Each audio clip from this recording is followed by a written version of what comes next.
First things first, Frank, can you give us any kind of update on the state of your roster with a quick turnaround in the game Tuesday night? What are you prepared to share with us in terms of any of those guys that weren't there Wednesday night? Will they be back, for instance? Um, our roster really remains the same as what it was. We got through the game without really any injuries that were major injuries, and let me knock on wood there, because it was a very physical, hard-hitting football game. A lot of soreness following the game. Long bus trip up there, long bus trip back. So guys are still a little tired, and but we're moving ahead with practices and on a short week, getting ready for Akron. But we got through the game without any major injuries. Coach, is there anybody from the Central game that played that hasn't practiced yet that you're, sort of monitoring the situation, or is everybody still able to go at practice? Yeah, we're watching a few guys, but they're able to go out there and they're able to practice. So it really comes down to trying to get some work done today. Yesterday was a light day, was running around with no pads on. We are having pads on today, but we're going strictly against scout team and in our teamwork, and not having any what we call red ball, which is really ones against ones on a fast moving pace at the beginning of practice. That kind of stuff is not going to be happening, and so we're trying to get good enough looks without pads for most of the week, but in shoulder pads here for today. And we got to work on tackling, and we got to work on blocking. We've got to get better, obviously, in two of the main elements of playing good football. And so that will serve us well to have pads on today, I think.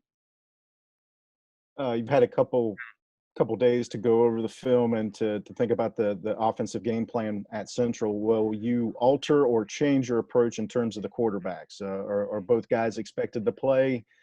Will a rotation kind of be in effect like it was Wednesday night? Yeah, both guys will still play. I think if you have any knowledge about the game of football, you could see that both guys could bring something to the table, and so we plan on trying to utilize certainly the abilities of both Curtis and Armani, and there's a time for them in the game. It's difficult. I must admit, over all the years I've been in coaching, it's never easy to play two quarterbacks, but you do the best you can. They do the best they can, and we continue to move forward and see how that kind of unfolds. You can kind of game plan a little bit with each quarterback if you'd like, in terms of strong suits, but we expect both of them to be able to run the ball and have movement in the pocket, and expect both of them to be good throwers. So it should not limit us in terms of our offense, regardless of who's in the game. Coach, you ultimately picked Curtis to start the game, and you gave him the shot to go win you the game at the end. Obviously you just said you want to utilize both, but what has it been about Curtis that, sort of is the guy that you want to go out there and set the tone? Well, Curtis has been in our system longer, number one. Armani came in and had to learn a brand new system, and he's done a good job of that. Curtis was the starting quarterback for us. He earned that. He earned that right. And then when you come down the stretch, you usually are going to go with a guy that you pick to be the starter. A lot of things we didn't do very well, but yet we had a chance to win the game at the end of the game, and so we were in very good position. We had 2 timeouts left. What was it? 50 seconds on the clock, and I don't know what yard line we were on. We're down in there, fairly close to their red zone, and you know, we're counting on scoring because we have been able to make plays against them, and so at the very least, we're hoping for a field goal, which would have not been automatic because we certainly missed one earlier with our young kicker. But we had a great chance to win the game if it wasn't for a penalty. And if you look at the outcome of the game, the things that really killed us was 2 turnovers. You know, they were pretty good at running the football, and just under 4 yards a carry. And so, you know, you can't give them extra possessions because then they eat the clock up. They had almost a 10-minute advantage in time possession, and so that in itself was very, very costly to us. Penalties, which, you know, we're usually pretty good at not committing. We lost that battle 11-7, I think it was 11-6 or 11-7, and it seemed like it put us in third and long a ton in that ball game. And we've been a pretty good third down team, but if you look at the stats, we were not good in this game, and most of that came back to ourselves putting ourselves in a long yardage situation with penalties. So no sacks. They got 5 sacks. That's not a winning formula, but yet, you know, yet we still had a chance to win the game. So that says something about this football team, and so we're ready to move on. Yeah, coach. You know, obviously in practice when you're going through run through, you want to see crispness, you want to see the plays develop. Have you had to sort of, you know, work on those situations when things go bad, those, you know, 3rd and 14 situations? Like, of course you don't want to see yourself in that in the game, but do you feel like you have to work on that more just so if that happens again? Well, we practice down and distance situations all the time, and so we practice 3rd and long a ton, and 3rd and medium a ton, and even 3rd and short, and so it's not from lack of preparation on that end of it, but very few people are going to have a very good rating when it comes down to 3rd and 15, 3rd and 17. Those just don't get those passes or plays don't get completed to where you're automatically getting a first down. Every now and then you're able to come up with it. When you're down 3rd and 17, at the very least, you're hoping for some kind of yardage to put yourself in better position to punt and to not have it become a field position battle negatively all the time after being in a 3rd and long situation. So a lot of things go into it, but we can't work any harder on it. It's just that you don't want to find yourself in as many 3rd and longs as we did in this ball game. And you know, those are things that are correctable. You know, we hurt ourselves in this ball game. There is no question about it. We played a good football team, but the mistakes that we made, the errors that we made, are all correctable, and we're setting about getting those things corrected. And Frank, you've mentioned several times the 3rd and long issues, and a big part of that was the pre-snap offensive line calls, which have been really rare for you guys the last couple years. Is that a byproduct of new guys getting playing time, new quarterbacks, the lack of spring practice at all, or is it just guys not being mentally sharp and everyone's having a bad day kind of deal? On the first part of the question, it faded out on me, Jason. Could you? Sure. One of the issues in 3rd and long for you in this last game was pre-snap offensive line penalties.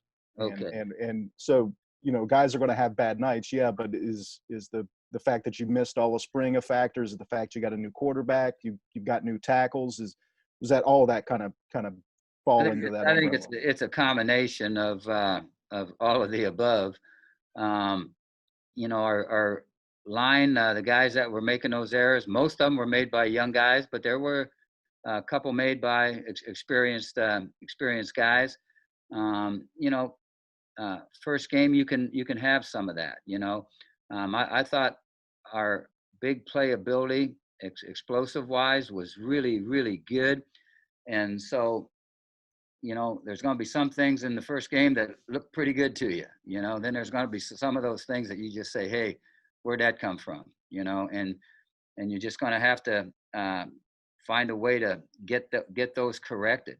But you can see the potential of a football team if they don't just work at beating themselves, and that's what we did here a little bit.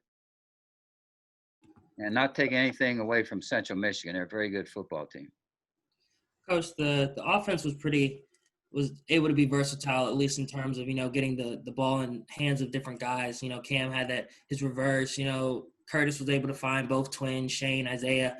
But was there anybody on the team that you were a little bit disappointed that you weren't able to utilize a little bit more or integrate them into the game a little bit more?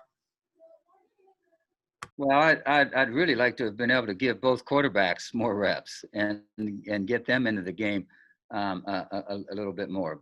But you can't do it. It's only 4 quarters long, and you only get so many snaps. And if you have turnovers, and you're in 3rd and long a lot, that means that you're giving the ball to the other team, and so those reps get cut down tremendously. You know, if you look at the total number of snaps they had, total number of snaps we had was close to 30 plays different, and you know that's just a very difficult situation for anybody. But you know, you're talking about limited snaps for both those quarterbacks, and I thought they played well with their snaps, but didn't really get a chance to show their true ability because of that limitation.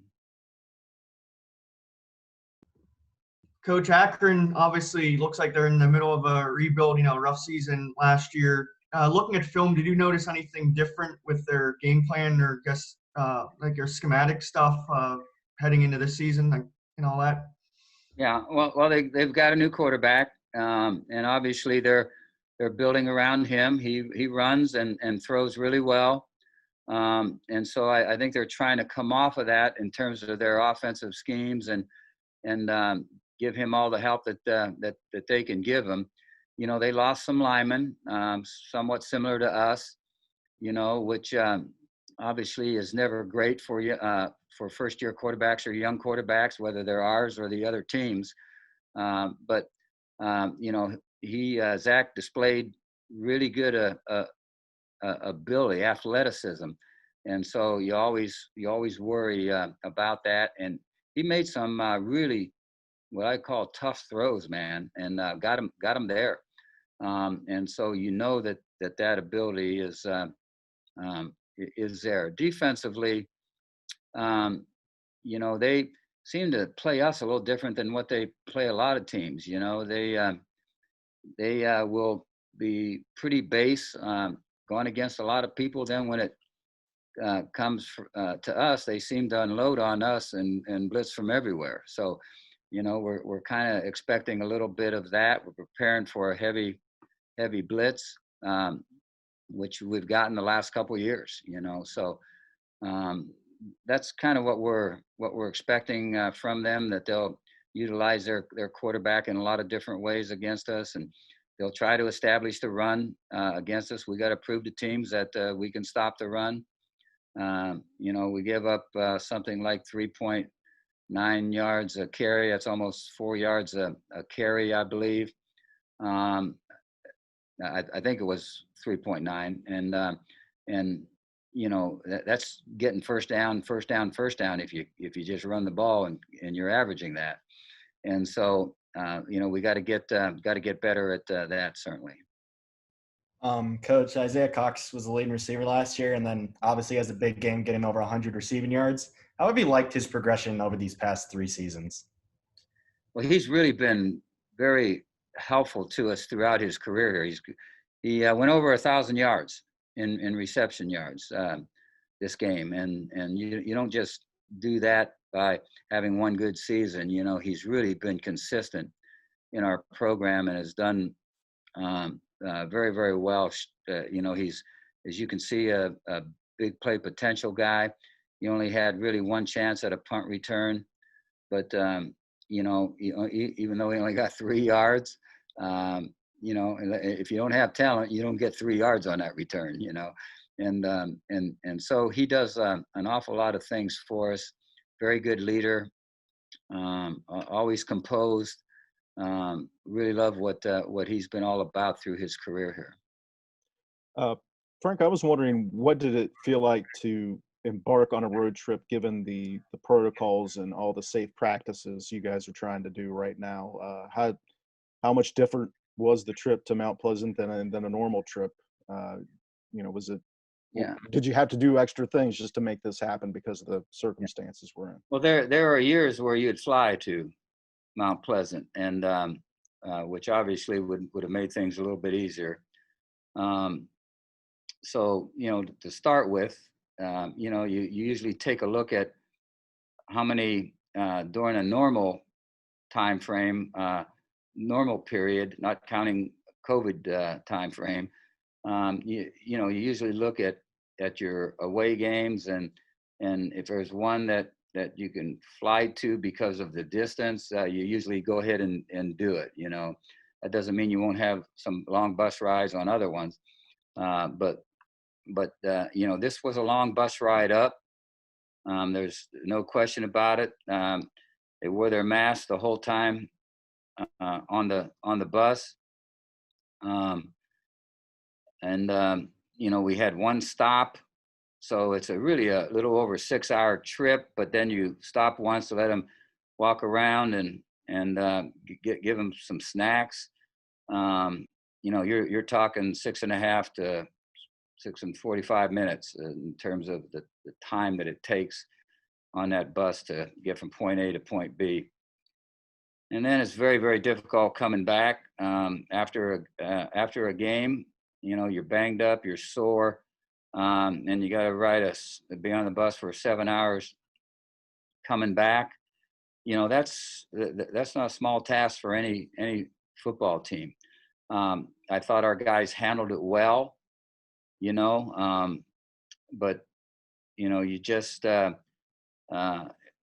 you would like things to go a little easier leading up to the game and starting off with a road trip. But you know, we've had long road trips before, and we played really well before. So I'm not trying to look at that as any kind of a reason that we didn't play well or didn't win the game.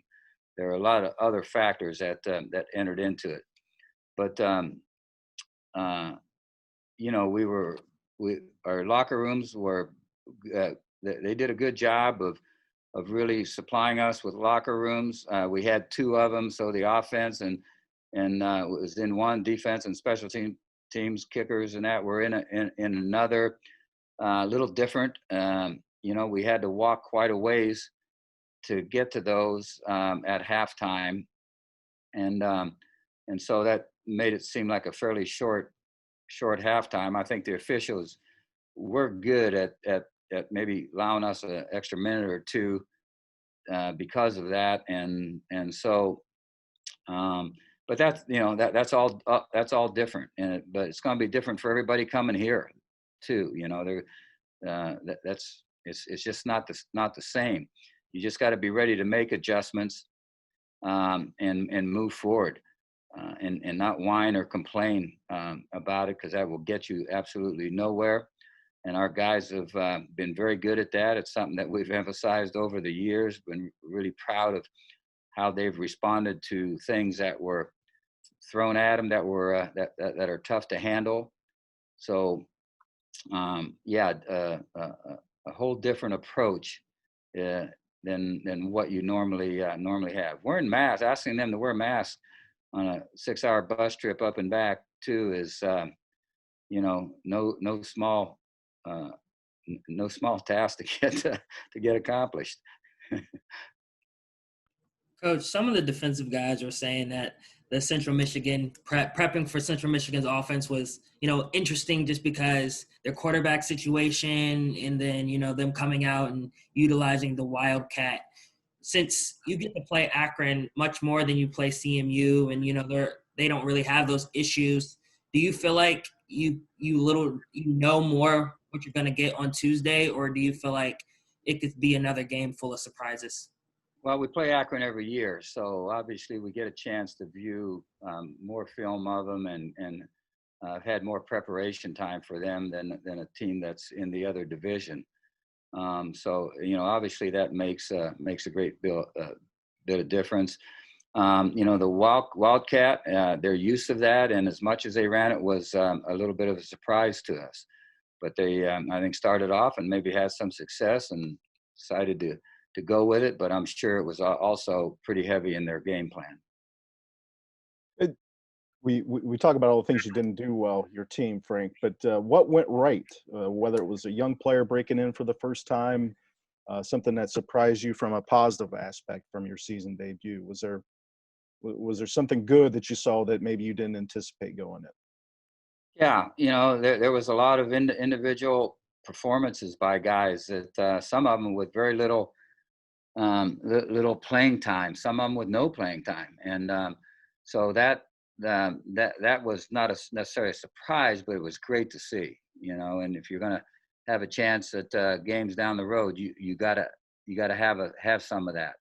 And there was that for us, and I think that'll just continue to help us, and we'll be a football team that just gets better and better and better every week. From that, there was some great individual performance. To start with Curtis, his passing percentage was really good, and you look where he's ranked in the category. I'm not sure which category that is now, maybe, but he's ranked high in the country in a category. Is he got that word to me, but yeah, you see your young quarterbacks showing signs of what they can do, and that's not a surprise, but that's great to see. I knew DeMontre had great running ability. You could tell that from last year. If you're a football fan, you can tell it. If you're a football coach, you absolutely know it. And so that was no surprise that he came out, and not only the kickoff return, but other runs that he has. He's got some specialness about him. I was wondering if there were if you got an example of one of those young guys or first time guys, whether it was safety or one of the young offensive tackles. Was there something that comes to mind from a first timer out there that Brody Rogers for us played a lot, and we expected him to get some playing time, but he got a lot of playing time and really played well. And obviously he's a walk-on, and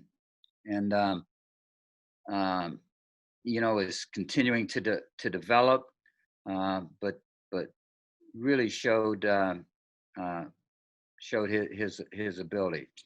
Trying to think,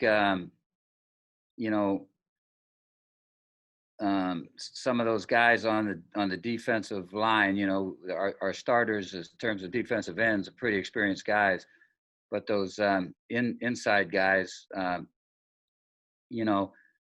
without Kaim there, that makes a huge difference. One man can make a huge difference inside, and it also affects your rotation. So a lot of those guys, I think held up really very good. Just trying to think here. Let me look here at the depth chart. Well, this doesn't have the second and third team that I've got. So, but good play from a lot of young guys that we think will continue to develop. Real quick, Frank, who was that first guy you mentioned? Did you say it was Brody? Brody. Mm-hmm. Brody Rogers. Mm-hmm. Nice. Well, if we're starting to end, I want to get this question out. So, Coach, for a lot of guys on your team, especially Cam and Kai, this election is like been heavy on their heart. They really try to get the team registered to vote, and depending on who they voted for, it's just nice to see young men in the process and trying to make a difference. As a coach, just like what was it like to see your guys go through that process for the first time and then ultimately get some closure today? Yeah, it's great that took place, and I think our guys reacted very well to it. I think I did not ask how many did vote, but I would guess that a great share of them did, and it's good to see that taking place. Those votes were heavy on everybody's heart.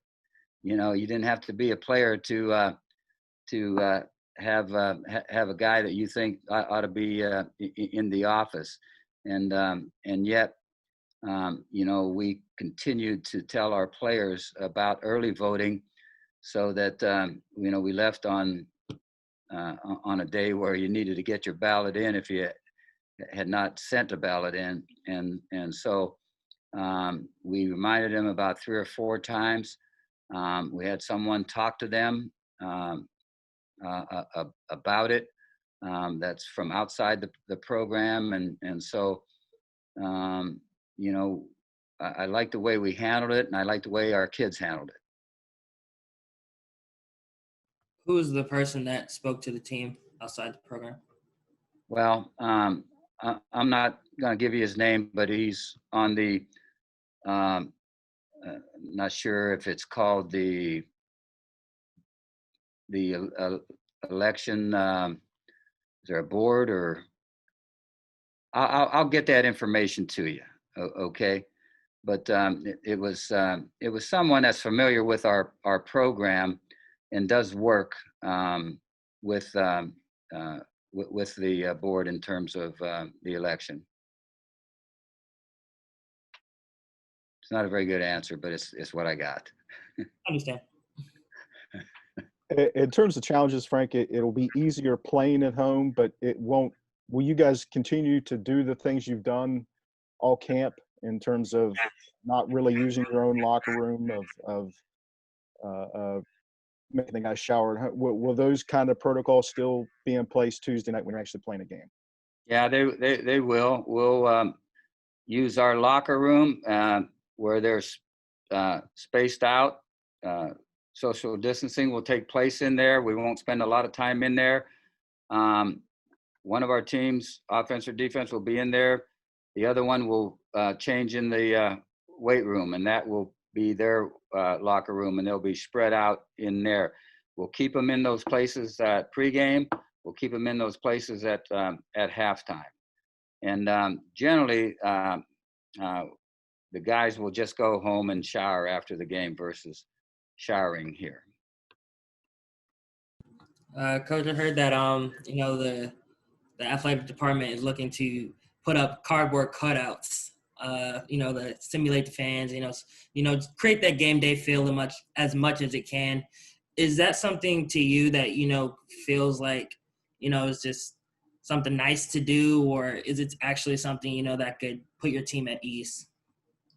Well, it's happening around the country. You see it when you turn a game on, regardless of whether it's a college game or a pro game, and some people have built in fundraising off of that, to have their cut up in order to be positioned there would donate, and so some people have gone down that road. So I'm not sure where we're at with any of that. That doesn't even cross my mind. And I don't think it crosses our players' mind either. Because those cardboard cutouts can't yell at you, and it's not going to, it's what it is. And so, we'll take whatever's there, if they have cardboard cutouts, that's great. If they don't, that's great also. So it's that decision is entirely up to them.